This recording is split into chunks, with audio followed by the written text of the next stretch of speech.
Fala galera do G-Fight, Diego Ribas, direto de Las Vegas with Rose Namajunas. How are you, Rose? Oh, I'm doing good, doing good. Another main event. How does it feel different somehow when you compare to the other main events, the other big fights you had? Um, yeah, definitely. I mean, no title being on the line right now is a little bit different. Like, there's a little bit less obligations, but it does feel like a main event, and it feels like a big fight. So I'm excited. Okay, you're fighting as a 125er again. Um, do you feel better in this division? How was the process to change the division?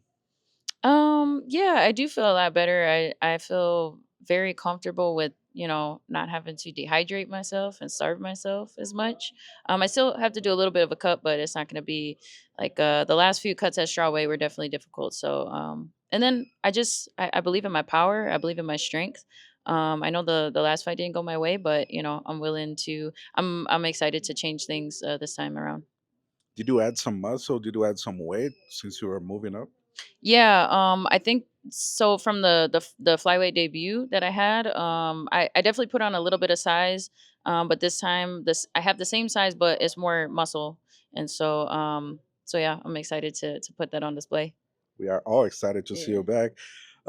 But my question was about the process of because you had a remarkable career as Yeah. a strawweight champion.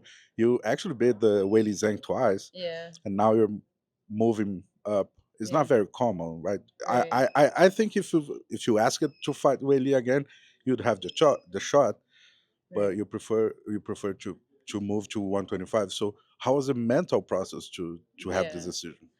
It's very important for me to be motivated and to be excited for the fights. And Amanda is definitely a very exciting fighter. Not to say that, like, obviously fighting Whaley was very exciting, but I already did that twice and I beat her twice. So to beat her a third time, it gets a little more challenging each time, to get interested and motivated by the same person. So, and I've had a lot of rematches in my career, so I want to see fresh faces, and I'm excited that Amanda's the new one.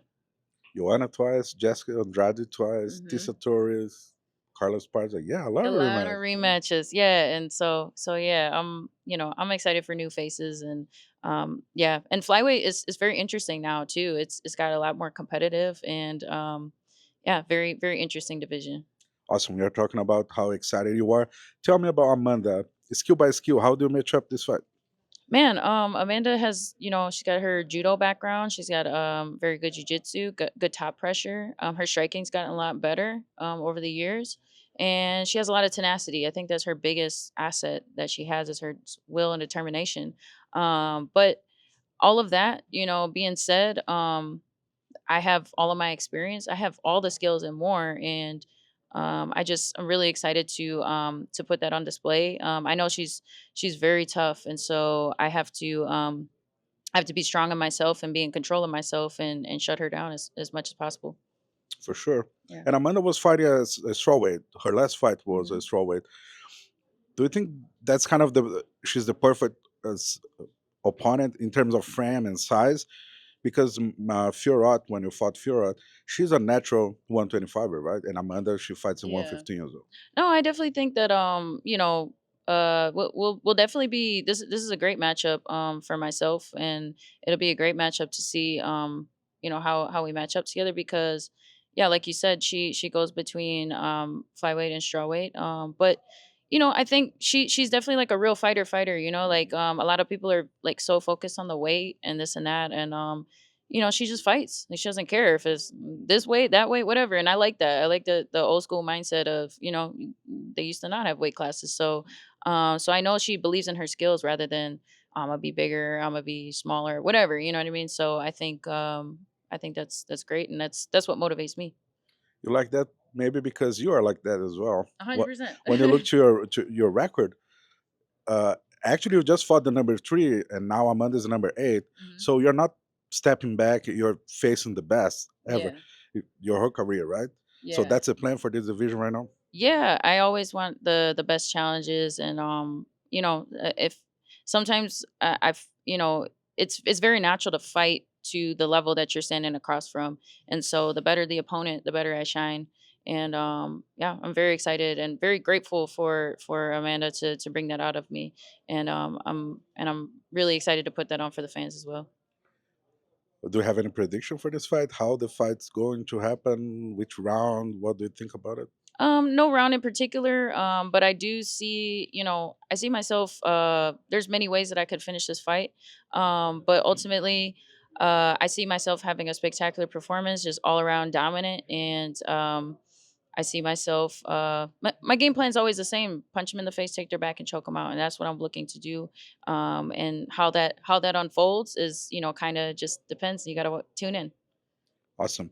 It's interesting because you are just 31 years old Yeah. and you're fighting in UFC since 2014, right?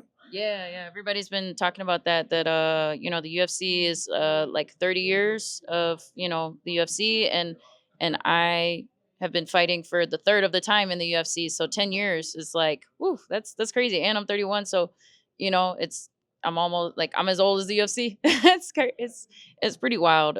Especially like I had my childhood and growing up, but I had my adult life in the UFC. Grew up in the UFC, and so guys got to see me grow up, and I'm here, and this is a lot of what I know. It's not everything I know, but it's a lot. Do you think that's part of the motivation thing you were talking about? Because after 10 years and you kind of did everything you could as Yeah. in the straw weight, do you think that's the thing about motivation? 100%. A fight is it's the reason I could be so interested in this after all this time is because the fight is scary. There's unexpected things, and you never know what to expect. But I have been here for a long time, so it is very important to be on my toes, to be aware. Not to be overconfident, to believe in myself, but be aware of all dangers, and it comes from many forms. And so I just have to be ready for everything. And yeah, it's a challenge to be motivated, but that's what makes the best of the best. Winning Saturday now, what's the next natural step for you? Uh, with the win, I see myself being in that title contention. It really depends on I would say Aaron Blanchfield and Manon's performances, their fight coming up. And, I want to put my name in that mix. Hopefully, whoever's deserving, let's see them in the title shot. But I really want a title shot, obviously. So I have to put on my best self and do my best. And when I do my best, I am the best. So that's my plan. Thank you very much for your time. If you don't mind, please send a message for your Brazilian fans why they should watch your fight Saturday night. Yeah, obrigado, Brazil. I love your country, and I appreciate your support. And I know I'm fighting Amanda Ribas, your guys' girl, but I hope to put on a spectacular performance for you guys. And love you so much.